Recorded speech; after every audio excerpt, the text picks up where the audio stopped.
encrypted within an ancient tomb which lies hidden beneath centuries of dust in the guarded library of Miquelon, is the story of how the Rift was formed.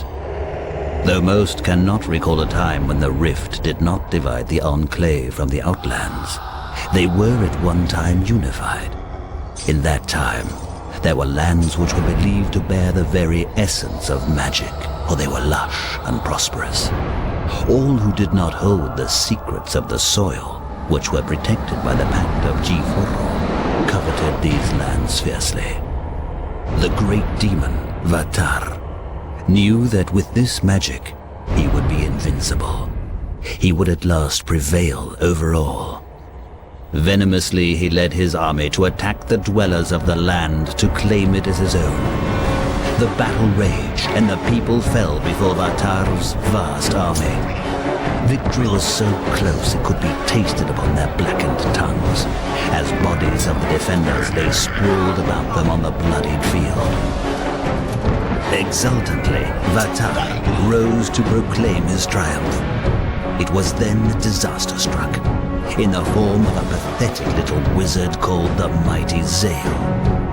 With a roar of anger and anguish, the wizard slammed his staff into the ground.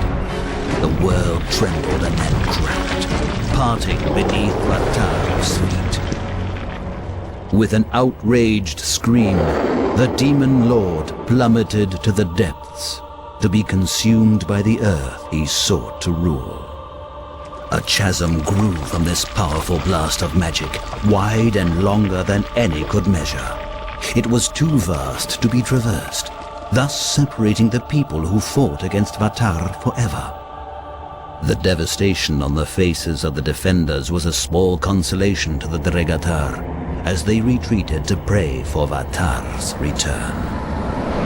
It is said that time heals wounds, and perhaps it is true. For in the centuries after the land was torn asunder, it appeared that magic began to knit them back together. The rift has grown smaller, and can even be crossed in certain locations. The Dregatar, driven by an age-old lust for the land that should belong to them, are now raising their hordes, building siege weapons, and preparing for the day when they may take their revenge and possession of the magic lands. On the other side of the rift, the people of Selenheim are strengthening their defenses. They know another war will soon be waged against them. While the armies are being gathered along the border of the rift, the head counselor of Arkmur, Mordessa, is making further preparations. Volunteers are being brought to her for special tasks, and there are rumors about an ancient force about to be awakened, one that has been slumbering for hundreds of years. And it is here that our story begins. Violently shaken from their sleep, the Chosen are taken by hooded figures to an unknown fate.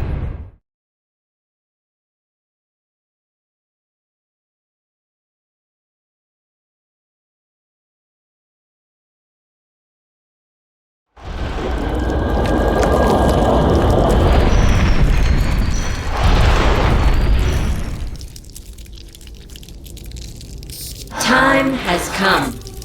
You have been summoned here to do my bidding and prove your devotion to our cause. You should feel honored that you were chosen, for if you please me, you will be rewarded abundantly. However, should you fail, your reward will be eternal pain. Your first mission will be to bring me the Crystal of Eversea. It is located in the house that once belonged to Zorana, a former enemy who is now dead. The home is still guarded though, and it may be difficult for you to gain entrance, but that is not of my concern. The crystal can be found in the library. Bring it to me. It may prove useful very soon.